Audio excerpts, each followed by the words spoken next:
দুটি সমুদ্র পাশাপাশি বয়ে যাচ্ছে, কিন্তু অবাক করা সত্য তারা কখনোই একে অন্যের সাথে মিশে না। কেন?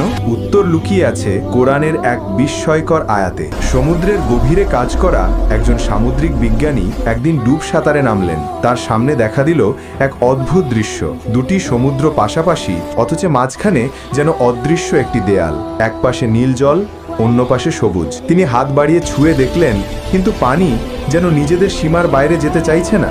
উপরের ল্যাবরেটরিতে ফিরে তিনি জলের নমুনা পরীক্ষা করলেন। লবণাক্ততায় পার্থক্য, ঘনত্বে পার্থক্য, এইসব কারণে তারা একে অন্যের সাথে মেশে না। হঠাৎ তার চোখে পড়ল এক আয়াত। তিনি দুই সমুদ্রকে প্রবাহমান করেছেন, তাদের মাঝে আছে এক অন্তরায় যা তারা অতিক্রম করে না। সূরা আর রহমান।